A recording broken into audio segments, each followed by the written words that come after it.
Thank you, Nuno, for the introduction, and thank you for inviting me. I'm happy to be here. So today my talk is going to be about optimization algorithms, and I'm also going to be talking about robust control and some connections between the two. So when I say optimization algorithms, what I'm talking about here are large-scale optimization algorithms. So what I mean is the goal is to minimize some function where x lives in Rn and n is very large. So here we're thinking tens of thousands, hundreds of thousands, millions. So x is large enough that it doesn't make sense to use something such as Newton's method, where you're required to compute the Hessian. That would be too large. And so what we're going to be looking at is first order iterative methods. And I know many of the people in the audience have a controls background, and so I will give a little primer on what those are and how they work, and how robust control fits into the picture. So here the idea is that we're trying to minimize some function, and we don't know what f is ahead of time necessarily. We don't know what the minimum is. We're trying to find it.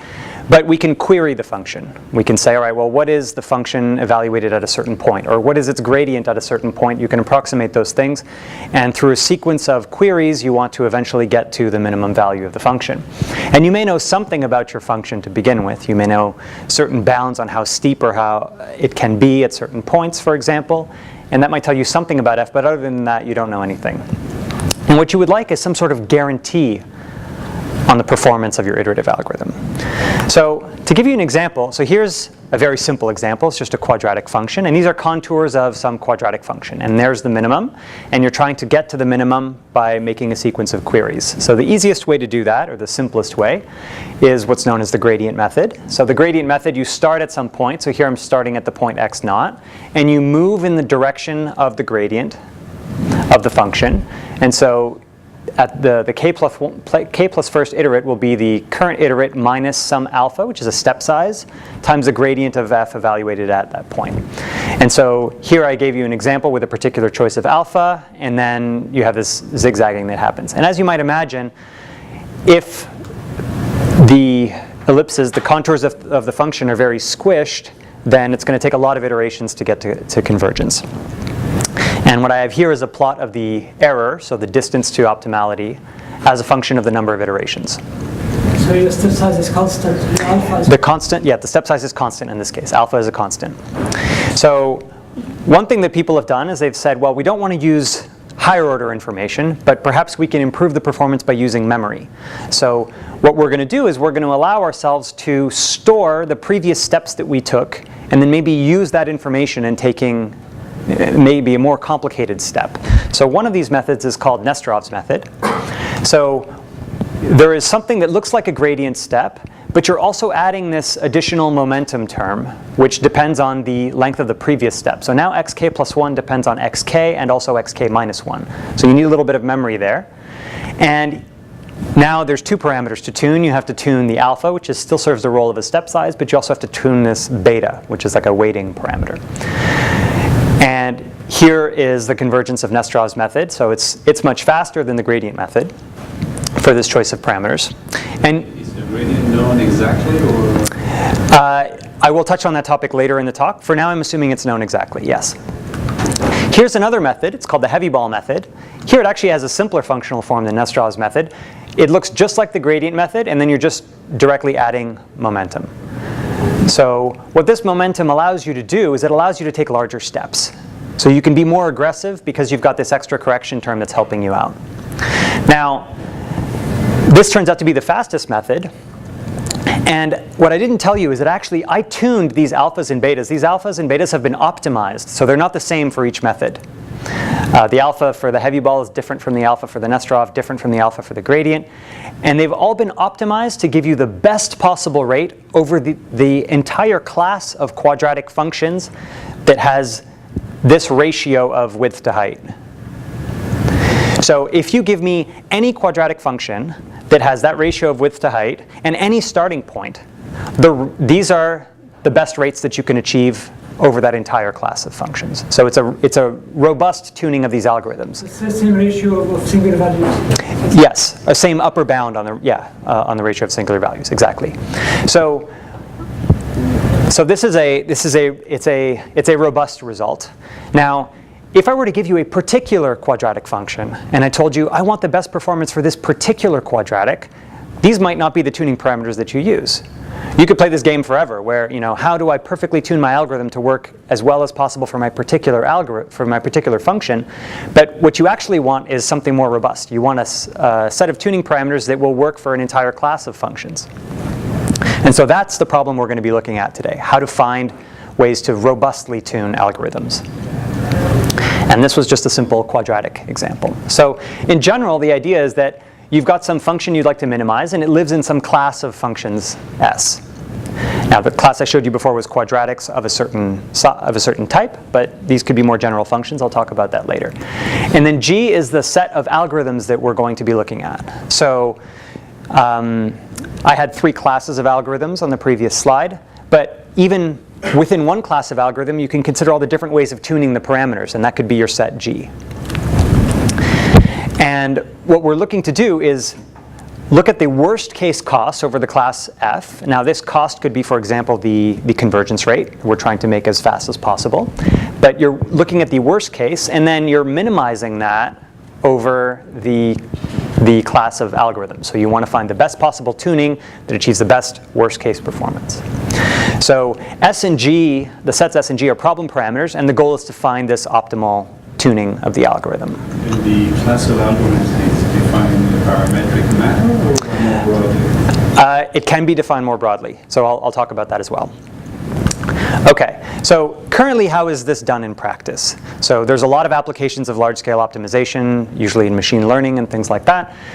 And we have a really large toolbox consisting of a lot of different types of algorithms to choose from. I just showed you 3 examples that are popular, but there are many others, and there are many that are much more complicated. And these algorithms have many different parameters that need to be tuned. And so not only do you have to pick what algorithm to use, you have to choose how you're going to tune it. And sometimes there are proofs or results that are known about the performance of certain algorithms on certain types of problems, but more often than not, we often don't have results. Or the worst thing that often happens is that we have provable results for algorithms that don't perform very well. And then there are algorithms that seem to perform really well in practice, but we can't guarantee anything about them. And so usually what ends up happening is we use the algorithm that works well in practice, even though we don't necessarily have a proof that it's always going to be that good. And what I'm going to be telling you about in this talk today is a unified framework that you can use to analyze entire classes of algorithms. So we'll see that those 3 different algorithms that I talked about actually belong to one much broader class. You can analyze them all together, and you can characterize other things like robustness to noise, for example. So if you know that your gradient is uncertain, I'm going to tell you about how that fits into this framework, and we can also analyze that. And we can even go a step further and say, if you tell me the specifications of your problem, we can start to look at the question of how do I design a new algorithm that achieves the performance that you would like, rather than just picking from a bunch of algorithms that are named after famous people. Right? You could say, what if I want to design a new algorithm that solves my problem? Okay, so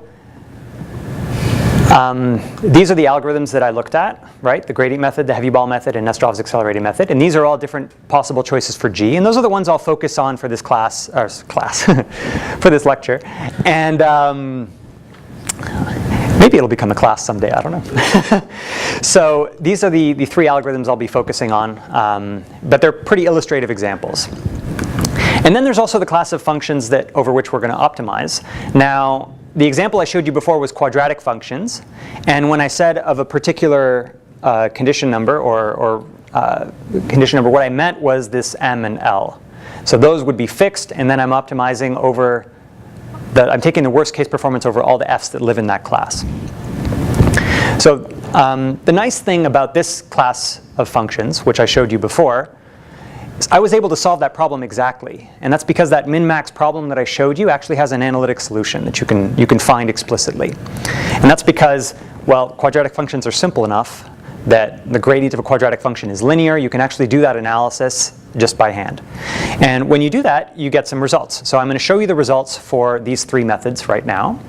And Imagine the worst case sets. Yes, Min-max sense. exactly, in the min-max sense. You can solve that problem explicitly. It's not convex, but the problem's simple enough and small enough that you can just look at special cases, and it basically amounts to finding roots of a polynomial, and you can do it. It's quadratic. So the results that I'm going to be presenting to you sort of look like this. Now I'll explain what these figures mean. So if you look at the one on the left, it's a plot of the condition rate as a function of the convergence rate as a function of the condition ratio. The condition ratio is L over M. The higher the condition ratio, the more sort of squished the contours of the function can be. So the higher that L over M is, the more difficult it is to use an iterative method to optimize, the more zigzagging you might see. And the convergence rate rho is measured in this sense. So it's a guarantee, some number between 0 and 1, such that the distance from the kth iterate to the optimal x is bounded above by some function that decreases like rho to the power of k. So the smaller rho is, the faster this is going to go to 0. And here the c is some constant that doesn't depend on k. And this is obviously the farther away you start, the longer it will take, but it's just proportional to that distance. So here you can see the gradient method is the slowest. Nesterov's method is faster. The heavy ball method is faster still. So that corresponds with the same plot I showed you before, where the heavy ball method appears to have the best performance. The plot on the right shows the same information as the plot on the left, but I use something different for the y-axis. So here, instead of plotting the convergence rate rho, here you can't really tell. I mean, you could just tell that Nesterov is in between the two. I plotted -1 over log rho. Now what that tells you is, rather than measuring the convergence rate, you're measuring how many iterations you might have to do to achieve convergence to within a specified tolerance. So if I tell you I want convergence to within 10 to the -5, and I start all my algorithms at the same starting point, and then I count how many iterations it takes to be within that. This is a guarantee that says that this is the number of iterations you have to do such that you're guaranteed to be within that error, regardless of the function class. And when you look at it this way, Nesterov and heavy ball don't actually look that different from one another. And it's on a log plot, so what this means that is a constant number of times more iterations you need to do with Nesterov's method than with heavy ball method for quadratics. The slope of this curve for the gradient method is 1. The slope for the heavy ball method is 1/2. Now, I should add something else. The heavy ball method is actually the best method that only uses gradient information for quadratics, for the set of quadratic functions. It's impossible to do better than this blue curve for any method at all. How do you define such a method? Is there a formal definition? Yes, there is. And so the formal method that Nesterov used for that definition, so he proved this lower bound result. That method basically says each iteration is going to be some function of the current gradient and perhaps all of the past iterates. So you can use any amount of history that you like, and you're only ever using gradient information. So he allowed the method to be something that general. And in that case, it turns out that the heavy ball is still the best that you can do for the set of quadratic functions. And the heavy ball uses only one pass. Yes, it uses only one pass iterate, exactly.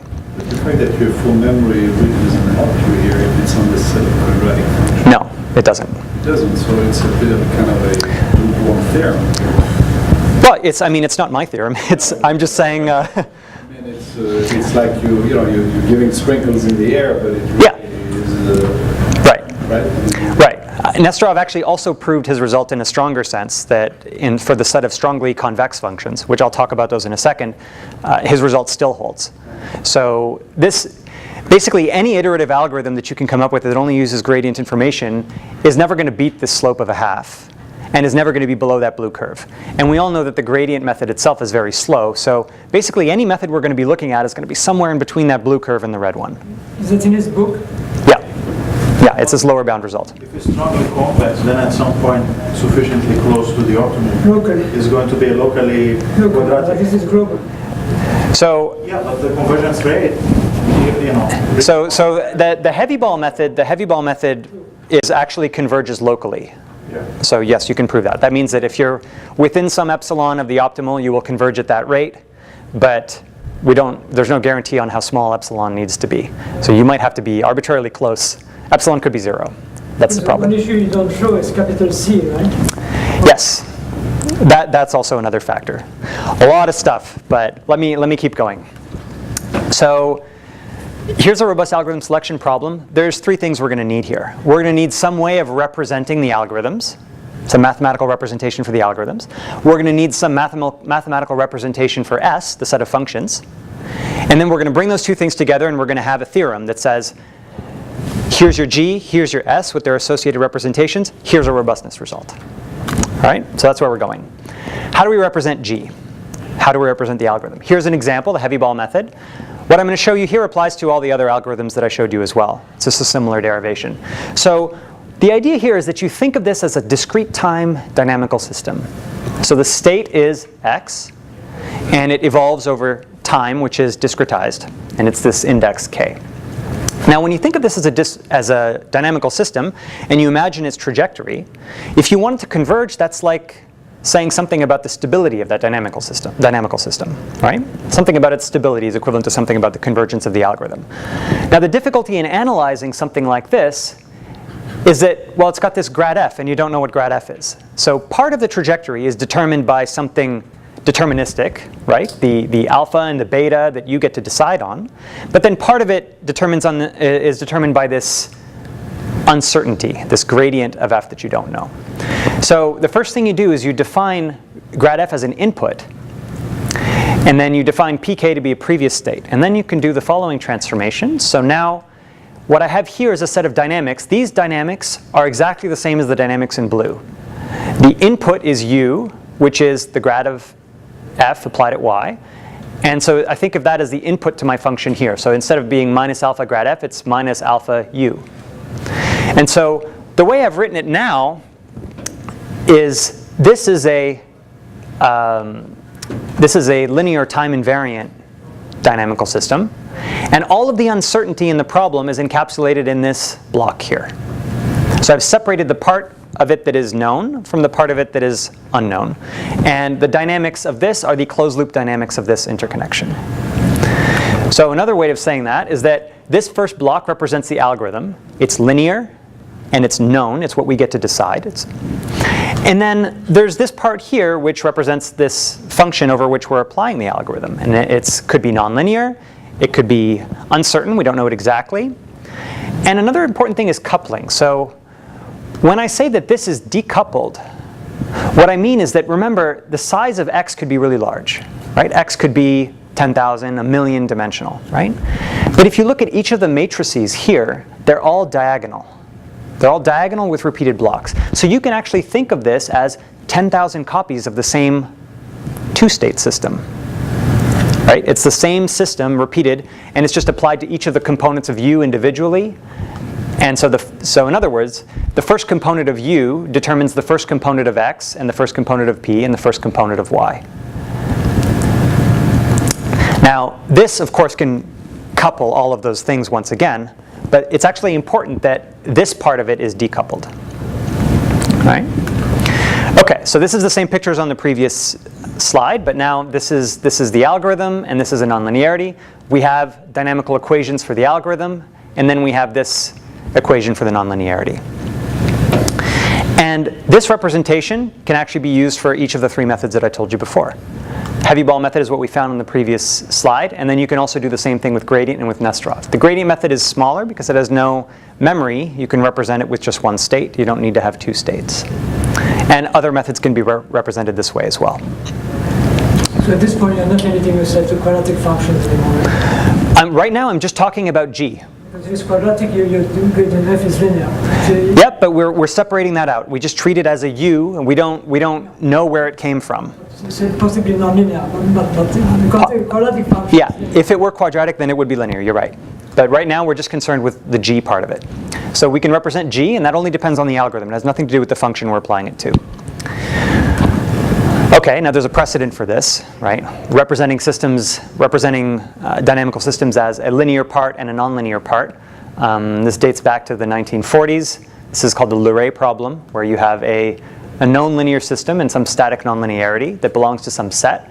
And the question you'd like to address is, will this interconnection be stable for all of the phi's that live in some set S? And so it's a robustness result. And there's been a lot of work in this area that started in the 40s and has continued. And a lot of different results that may be familiar to you, things like the Popov criterion, the small gain theorem, dissipativity theory. All of these things are conditions on G and on S such that you can guarantee stability. They're sufficient conditions. If the following things hold for G and for S, then you will have stability for all phi and S. And each of these items that I listed here is slightly more general than the previous one. And the one that I'm going to be talking about today is this last one, which actually has the 3 previous ones as special cases. And it's called integral quadratic constraints. And I'll talk about what those are. OK, so that's just sort of the background of where this comes from.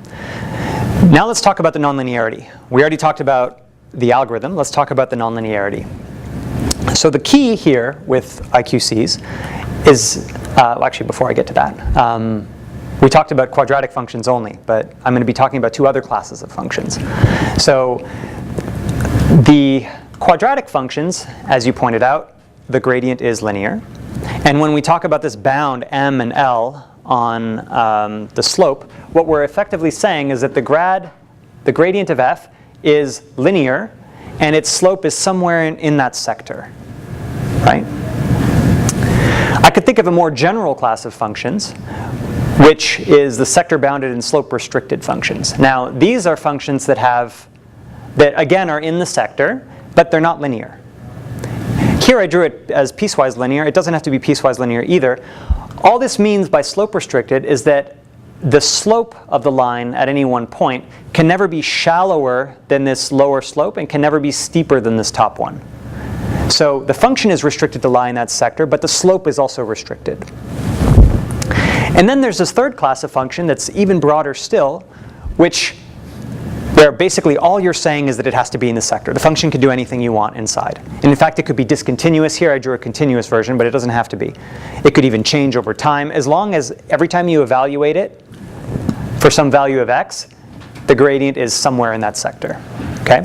And you can see that the sector-bounded and slope-restricted are special case of the sector-bounded functions, and the linear ones are a special case of the sector-bounded and slope-restricted. These are the 3 classes of functions I'm going to look at. And this is just what the gradient looks like. What would the actual function look like? So if the gradient is linear, then the function is quadratic. And those upper and lower bounds are upper and lower quadratic bounds, right? If the function is sector-bounded and slope-restricted, it turns out that the class of functions is the class of strongly convex functions with Lipschitz gradients. Now, this is a really well-studied class of functions in optimization theory. And the third class here, if my gradient is sector-bounded, then, well, in 1D, they're quasi-convex functions. They don't have to be convex necessarily, but the contours are convex. And in higher dimensions, it's a bit difficult to describe what that set looks like. I gave it the name radially quasi-convex, but it's not actually that important what it is. The point is that it's a much more general class of functions than this function, the class of functions here. So these are the 3 that I'm going to be looking at. And specifically, so these are 3 examples of S, right? That set of functions over which we're optimizing. In all cases, there is a unique minimizer. Yes, I am considering convex functions in every case, or strongly convex, or, well, that they have this lower bound. So yes, there is a unique minimizer in each case that I'm considering. That's true. So the key to representing functions like this for all these different classes is to express the function as a quadratic constraint on its inputs and outputs. That's the basic idea behind integral quadratic constraints. So I'll give you an example. Let's say I want to represent this function. It's sector bounded, and basically the function lives entirely in the first and third quadrants. The function can be anything. And I want to represent that as a quadratic constraint on the inputs and outputs. So I don't actually care about what the function is, but it's true that the product of the input and the output is always greater than or equal to 0 here. Right? That's a perfect description of that class of functions. The function could be really complicated, but if all I care about is its inputs and its outputs, if I'm guaranteed that the product of the input and the output is greater than or equal to 0 all the time, then the function will be in that class. Right? This is a quadratic constraint on the inputs and outputs. It's an indefinite quadratic constraint. You can also write quadratic constraints for more complicated classes. So here's sector bounded within the sector L and M. Here's the associated quadratic constraint. So if you tell me that all the pairs of inputs and outputs, u and y, satisfy this quadratic constraint, then your function will lie in this sector, L and M. And you can find this just by doing a change of variables from the previous thing. So representing sector-bounded functions is easy. Sector-bounded, remember, that was the most general class. That was this class over here. What about the sector-bounded and slope-restricted functions? We'd still like to use a quadratic constraint to represent them, but it's a little bit trickier here. Because now it's not enough to just have point-wise constraints that say that for each uk and yk, some inequality must hold. Because now all of a sudden, you care about the slope. So you actually need to worry about the entire history of all the inputs. All the pairs of points have to satisfy certain constraints in order to make sure that it's sector-bounded and slope-restricted. So now it turns out that the correct constraint to write out depends on the entire history of all of the inputs and outputs.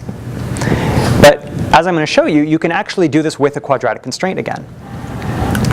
So here's an example of an IQC that does this. It's a quadratic constraint. You can see all the terms here are quadratic in the y's and in the u's.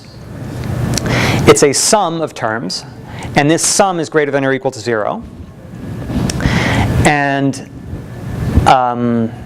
it depends on this full history.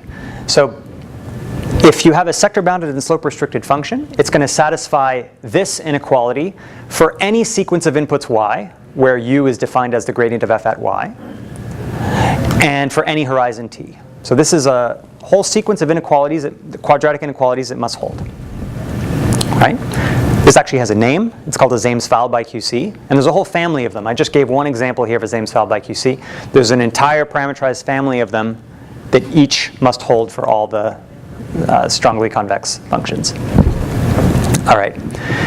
This is a bit of a cumbersome way of writing it out, though. There's a cleaner way of doing it. And that's by introducing this new linear filter here, psi. So this is a linear system that takes as inputs the inputs and outputs, y and u, and it spits out some z. And now that constraint that I wrote on the previous slide, this thing, you can write out just as a constraint on z by appropriately picking psi and m. Now for the one that I showed you on this slide here, the psi is the following thing here. It's this linear system, and m is this constant matrix. So what I've done is I've written this constraint here, which must hold for any strongly convex function, as a constraint on z with some choice of psi and some choice m. All right? Okay, now you can do this for the other class of functions as well. For the sector-bounded functions, remember we didn't need any of this, but it turns out that you can also represent it this way. It just turns out that the psi is a static. It's not dynamic. It's just, the psi just turns out to be just this part, actually, for the sector-bounded functions. Okay, so let's take a step back. Let's recap what we've done so far. We wrote down the algorithm as a linear dynamical system, where we split up the linear part, which is the algorithm, and the nonlinear part, which is the uncertainty in the function. We represented the algorithm as a linear dynamical system, and we could represent the three that we're going to talk about as just different choices of A, B, and C. And we represented the uncertainty, the function class, by choosing an appropriate psi and m. All right? Now, these are the three classes that we analyzed. We already looked at the case where f is quadratic, and these are the names that I'm going to give to the other ones. This class of functions is when f is strongly convex, and this I'm just going to call it quasi-convex, although that's only really true in one dimension, but I need to give a name to this class of functions, so that's what I'm going to call it. Okay, so now we need a way to put these two together and get a result. The first thing we're going to do is we're going to write out the equations that we have. Right? The blue equations are for the algorithm. The red equations here are for the filter. Here I just wrote arbitrary things, but I mean they would be defined depending on the psi that you used. And then we have the nonlinearity itself. So the thing to observe here is that we are actually characterizing grad f by a constraint on z. So we can just remove grad f from the picture now. And when we do that, we end up with this system here, which is g connected with psi. U goes in, z comes out. Now this augmented linear system has the states of g and the states of psi. So it has the states of the algorithm and the states of the filter that we were using as part of the IQC. And this is what I'm calling x. And now we've replaced the function f by a quadratic constraint on z. Remember, the quadratic constraint was this. That's our constraint on z. So now we have our main result, which is that if you give me some dynamics that look like this, and you give me some quadratic constraint on z, and here I added this additional row to the minus 2k, and I'm not going to talk about where that comes from, but it's just a slightly more general version of that quadratic constraint that I described before. Then, if you can solve this linear matrix inequality, and I'll just go through it, the variables are p, which must be positive definite, and lambda, which is just a scalar. Everything else is a parameter of the problem. If this linear matrix inequality is feasible, then we have this convergence result. In other words, your state converges to 0 at a rate rho to the k. And rho comes in here. Now, rho and p get multiplied together, so it's not a linear matrix inequality in rho. But what you can do is you can just do a bisection search on rho and see how small can I make rho such that that LMI is still feasible. And then once you've got that smallest rho, that gives you the best rate that you can guarantee according to this result. Is P unique if it exists? Would what be unique? P is unique or not? P? If there exists P such that...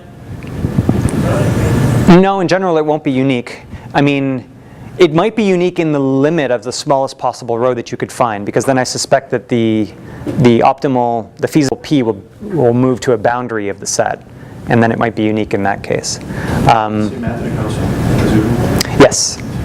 Yes. Would it be unique in the pair P lambda, for example? In general, it's not unique. In general, if you have this as strictly feasible, you can wiggle p around and you can wiggle lambda around and you're still going to be okay. You're still going to have feasibility. So it's just in the limit that I think your question becomes relevant, but in that case, I'm not sure. You mentioned, I think, at the beginning of your talk that you wanted performance guarantees, right? Yes.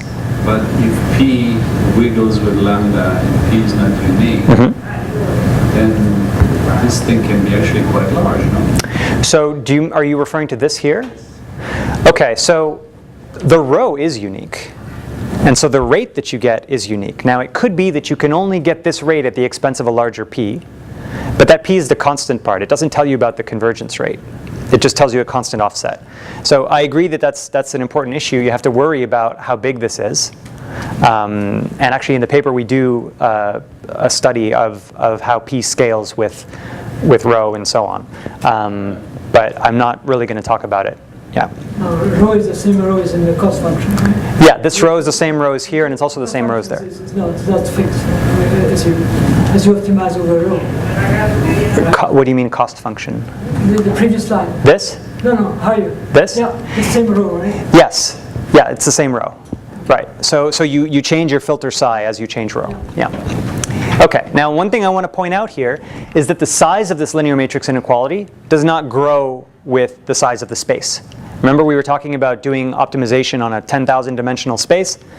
The only thing that governs the size of this LMI in terms of computational, like how big the matrices are, is the amount of memory that your algorithm uses and the size of that IQC filter bit. And it turns out that for most of the problems I'm going to show you and most of the results, our P is a 3x3 matrix and our LMI, this entire thing, is about 4x4. It's simpler in some cases and it's a little bit complicated in the others, but the size of P is always 1, 2, 3, 4, or 5, something around there. So you can solve this LMI for a particular choice of rho extremely efficiently in milliseconds. And so doing a bisection search on rho is really easy to do in a case like this. You can get really quick rate guarantees. And if you want to change the algorithm that you're analyzing, all you do is you swap out, that changes the A, B, and C. If you want to change the function class you're analyzing, that just changes the psi. So it's very flexible and modular framework here. So how do you know how big is rho, how small is rho? You're saying, suppose x0, x1 satisfy this dynamics, right? Yep. Where 0, z1 is constrained by this for all t. Yes. So I presume that there are situations where this is not feasible, right? It takes a rho to be very, very, very, very small. So that off by 1 IQC that I showed you, that quadratic constraint that holds, what I showed you there back on that previous slide was the case where rho is equal to 1. So that's a case that always works. But there's a whole hierarchy of those that you can find. And for every row, there are quadratic constraints you can write out. So it's not a problem to make this be satisfied. That's not the difficult part. No, looking at this, I may be wrong, but you see, all the terms have either p, either all the terms are linear either in p or lambda. Yep. So would you just get something, would you get an equivalent condition if you just consider lambda to be equal to 1 and then search for p? Yes. Yes, you would. So you could, for this example that I gave you, set lambda equal to 1. However, sometimes you have a problem that has multiple IQCs that you want to satisfy. And so this is the simplest version of the result. If you have multiple quadratic constraints that must hold, then what this turns into, this part remains the same, and then this becomes a sum over terms that looks like this with a different lambda for each one. So then you can make one of those lambdas equal to 1, for example, but you can't. You will still in general have some lambda. But you're right, this is homogeneous in general, so you have to break the homogeneity somehow. You could add a constraint that looks like p is greater than the identity, or you could fix one of the lambdas to be 1, for example, like you said. So there's a lot of ways to do this. All right? Okay, so let's look at what happens when we actually take that theorem and apply it to those 3 classes of functions, or the 3 different algorithms, the gradient, the heavy ball, and the Nesterov method, and see what we get. All right? When you apply to the gradient method, something interesting happens. That LMI, p is 1 by 1. So it's actually very simple, and you can solve it analytically. And when you solve it analytically, something interesting happens. You get the same result for all 3 classes of functions. So regardless of whether you're analyzing quadratics, strongly convex, or quasi-convex, you get the exact same rate bound. You get this exact same red curve. So that tells you that although when you analyze the gradient method for quadratics, you get a certain rate out of it, that rate guarantee is the same as the sector-bounded rate guarantee. So gradient method is equally slow for all 3 classes of problems. You would expect that if you widen the class of functions, that you would get a slower rate in the worst case. It turns out that the gradient method actually achieves its worst case for quadratics. So you can take this more general class of functions, and the gradient method is robust to that. It's going to be robustly slow. It's going to have that slope of 1 regardless of what class of functions you're in, which makes it very versatile. If you don't know much about your function and you don't know what else to do, then the gradient method is not a bad choice. So this is a case where even though we're doing this LMI approach, we can solve that LMI analytically. We can get an expression for this curve as a function of L over M. And that's what it looks like. And here, just as comparison, I kept the same 2 Nesterov and heavy ball curves. But now this gradient curve is for all 3 classes of functions. What happens when we apply the LMI technique to Nesterov's method? So there's a lot of curves on this picture, but I'll explain them. The black curve is Nesterov's for quadratics. That was the one that we found analytically. We know that it's correct. The orange curve is Nesterov's method using our LMI applied to strongly convex functions. And the green curve is Nesterov's method applied to quasi-convex functions, the even broader class. Now here we're getting this separation where you could get different rate guarantees for those 3 classes of functions, which is sort of what you'd expect. Each broader class of functions should have a bigger, is a bigger set over which to optimize that worst case, and so that worst case is going to be worse as you make the set broader. 2 things to note. The purple dotted line here is the rate, the published rate for Nesterov's method, the best one that has been found so far. So it's the one from Nesterov's book, actually, that uses estimate sequences to determine the best rate bound for Nesterov's method over the class of strongly convex functions. And he gets this bound, which is just an upper bound on the worst case convergence rate. And we can actually beat that upper bound with our orange curve here.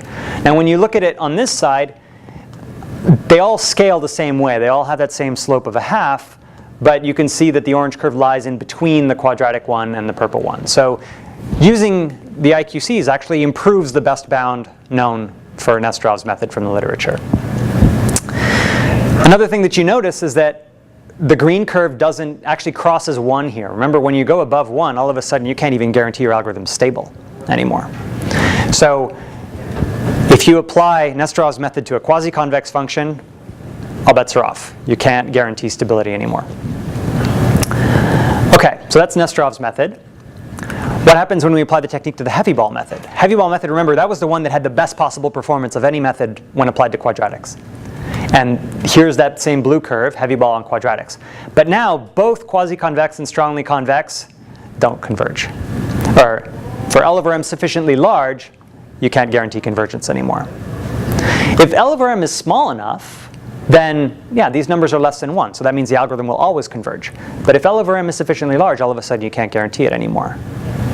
Now remember, there is a bound from the literature, right, which is the one, Nuno, that you were referring to, which is this locally convergent.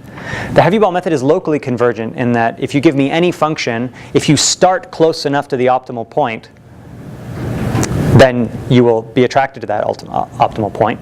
But here we're talking about global convergence. We want something that's robust to where I start from. And what this plot is telling you is that you probably don't have that. Now, so you can't certify stability for quasi-convex or strongly convex functions. So it could be that the method is just conservative, or it could be that the heavy ball method actually doesn't converge globally. And it turns out that's the case. The heavy ball method doesn't converge globally. So it works really well for quadratics, but does not converge globally. Was that known? I think it was known. I've never seen it explicitly written out. I mean, in Poliak's book, he does give a proof of local convergence, but doesn't say anything about global convergence. Here's a simple counterexample. So here's a function that's piecewise quadratic, and here's its plot. And it's a function that has an L over M of 25. Why did I pick that? Well, I wanted an L over M that was high enough that it was past the point of these two curves, right? Because if I picked anything smaller, then, well, the theorem guarantees that it should be stable. So I want something that's just beyond here to look for a counterexample. So when I pick 25, and then if you start your iterations anywhere between 3.07 and 3.46, for this example, it ends up eventually converging to a limit cycle where it alternates between these 3 points as period 3. Heavy ball method never converges to the optimal, which is here. Mind you, if you started close enough to the optimal, it would, because it's locally convergent. But if you start it anywhere here, it ends up just converging to this limit cycle and never getting to the optimal value. Now, this is actually, believe it or not, also a counterexample to this thing called the Eiserman and the Kalman conjectures. Now, the Eiserman conjecture basically says, it's a conjecture about that Luray problem, and it says that if I want to test all the functions in that sector, and instead I just test all the linear functions in that sector, and it's stable for all the linear functions, then it must be stable for any function in the sector. That's what the Eiserman conjecture says. The Kalman conjecture says, okay, maybe I won't have convergence for all functions, but I'll definitely have convergence for all slope-restricted functions if I test all the linear functions. Now, think back to what we know about the heavy ball method. We know that it converges for quadratics. That's like saying that the gradient is linear. So we have that it converges for all linear gradients. And here we're testing something that's piecewise linear in the gradient, because it's piecewise quadratic, and it's not convergent. So this is a counterexample to the Kalman conjecture. Nice. All right? Okay. So That would be a nice question for oral exam. No, because you asked once about the Eisenman conjecture, right? Recently. Yeah. now, something interesting about the Kalman and the Eiserman conjectures is the answer is different in continuous versus discrete time. So here, my counterexample is, well, it's second order. By second order, I mean that the algorithm, heavy ball method, is a second order plant, G, when you represent it as a plant. It turns out that for second order plants, the Kalman and Eiserman conjectures are actually true in continuous time for second order plants.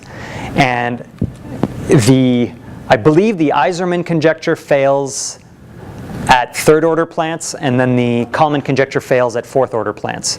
in continuous time. But in discrete time, they both fail at second order plants. So this is a sort of a minimal counterexample for discrete time. But this is one of those interesting problems where you would expect the answer to be the same in continuous and discrete time, but it's not.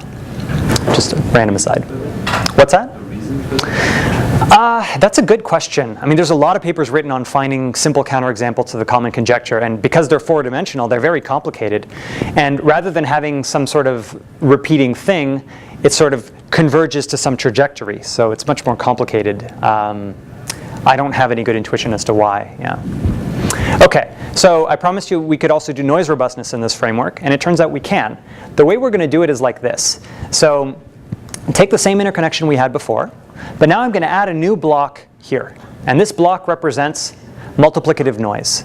So the way to think about multiplicative noise is that if I tell you that there's 5% noise, what that means is that gradient of f is measured, but instead of receiving the true gradient, you're going to get the true gradient multiplied by some number between 0.95 and 1.05. That's what 5% means. It's multiplicative. That also means that the closer you get to the optimal point, and the smaller your gradient gets, the smaller the noise gets as well. Everything shrinks together so that you can actually get convergence, even though you have noise.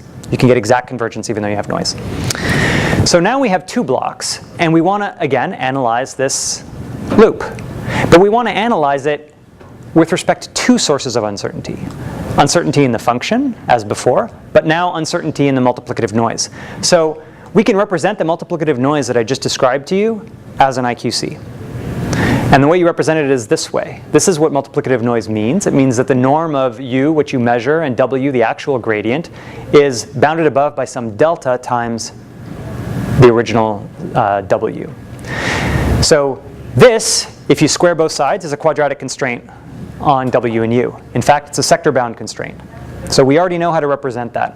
So now we have two sources of uncertainty, each with possibly their own IQCs. And it turns out you can extend all the results I showed you to more complicated interconnections with more IQCs and more nonlinearities very easily. You end up just using the S procedure. You still have an LMI to solve, but now you have more lambdas. And the state of your system gets a little bit bigger. So instead of being 3 by 3, now when you want to include noise, your P is 4 by 4. That's the only change that happens.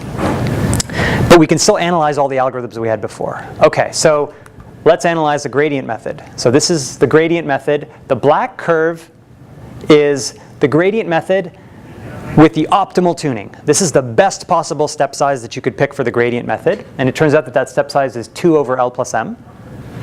And remember, because the gradient method achieves the same performance over all classes of functions, this 2 over L plus M is the best step size for quadratics, for strongly convex, and for sector-bounded functions, or quasi-convex functions, right? It's the same tuning is the best for all of them.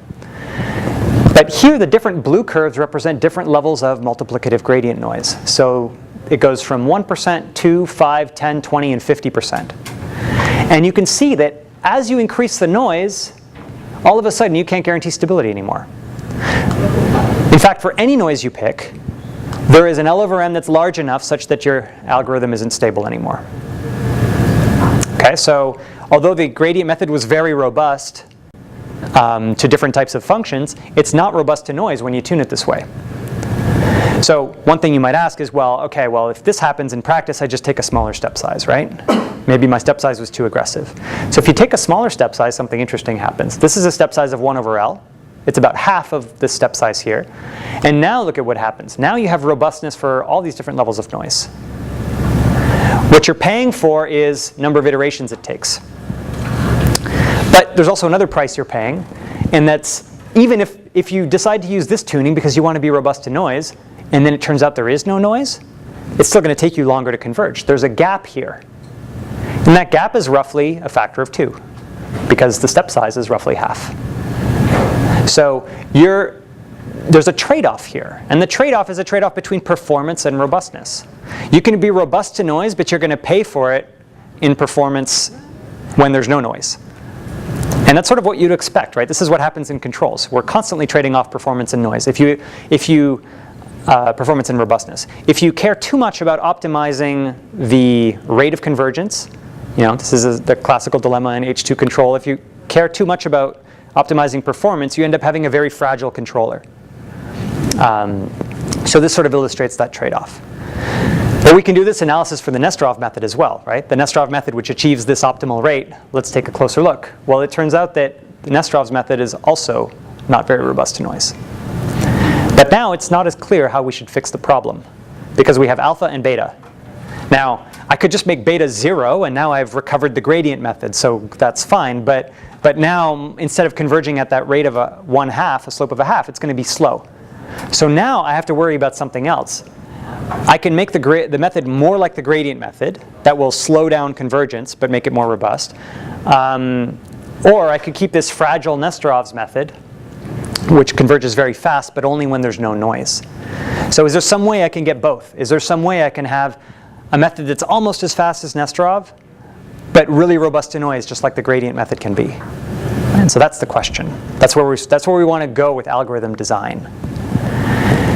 So the way we did this analysis was we took this class of iterative methods, and this sort of looks like Nesterov's method, but the difference is that I made these two beta coefficients different. So now it's a 3-parameter family. It has a step size alpha and 2 different weighting parameters, beta 1 and beta 2. Now, as a special case, if you make both beta 0, you recover the gradient method. If you make beta 2 0, you recover the heavy ball method. And if you make both betas the same, you recover Nesterov's method. So this method is more general than all 3. And for any choice of alpha, beta 1, and beta 2, and noise delta, and L over M, I can just solve that LMI and tell you instantly whether that's feasible or not, whether you can get convergence at a particular rate. So you can actually, in this case, it's just a small 3-parameter family. You can just do a brute force search over all the parameters, and I can find you the best algorithm, period. So that's what we did. And I should say one more thing.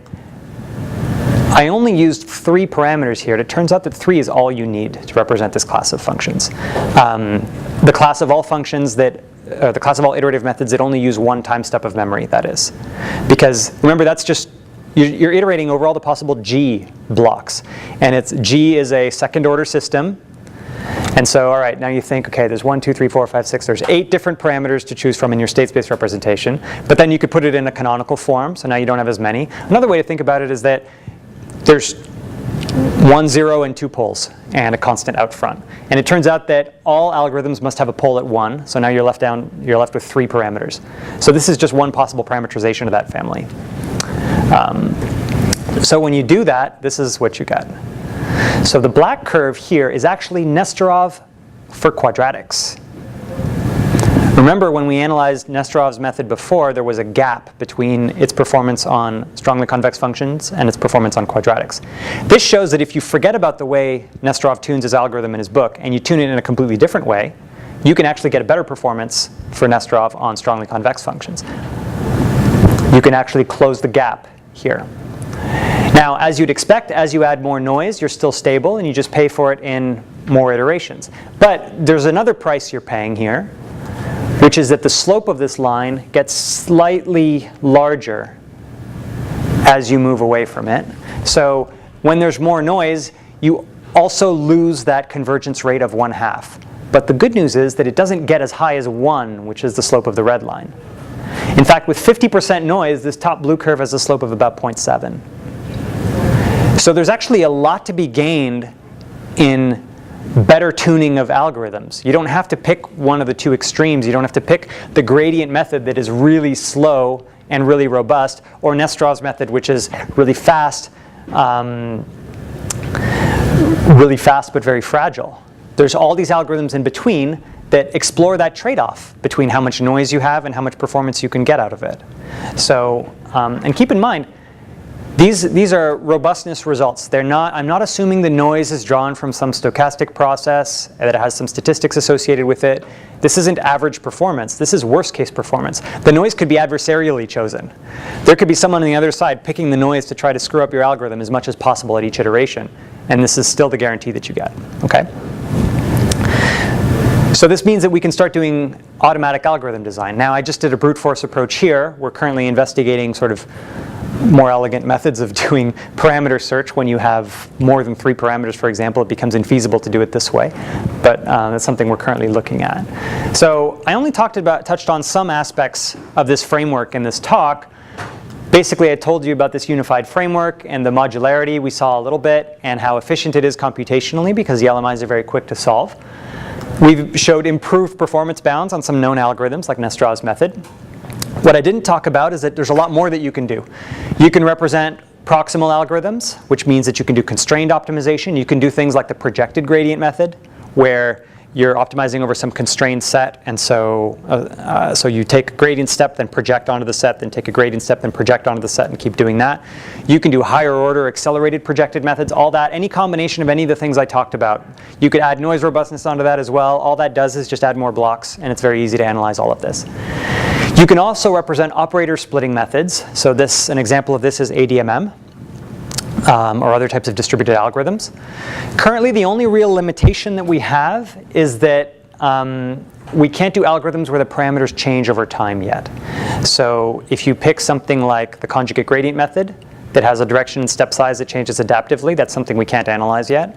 Or if you do a gradient method where the step size changes on some fixed schedule, for example, or some of Nestorov's variants of his method have sort of adaptive ways of changing the step sizes and parameters, online tuning. That's something we can't do yet, but we are confident that there should be a way to further augment the framework to do that as well. And also, we only looked at a very limited class of IQCs, right? I mean, we only looked at IQCs that describe sector-bounded slope-restricted nonlinearities. But the IQC literature is really rich. I mean, there are IQCs that describe systems with uncertain time delays, periodic forcing, all sorts of things like that. And you could start studying algorithms that are asynchronous this way. If you have you can do your updates, but you don't necessarily know when your measurement is going to come in, and you have some error there associated with the time delay. You could investigate robustness with respect to that time delay, for example. So there's a lot of stuff that you can do that is, as of yet, unexplored in this framework. So just quickly to wrap up, I'd like to acknowledge the two fellows I worked with, Ben Recht and Andy Packard, both at Berkeley, and also several other people that helped us with discussions. Obviously, we talked to controls people, we talked to optimization people. There's a lot of people to talk to about this topic. If you're interested in this work, the preprints on arXiv, it should be appearing in actual print in journals soon, or you could also get it on my website. My website also has code that allows you to produce all of the plots that you saw today. So you can see, if you're interested in trying out your own algorithm to see how it works, you probably need to contact me to get help with the code running and everything, but I did my best to try to make it accessible. So that's it. Thank you.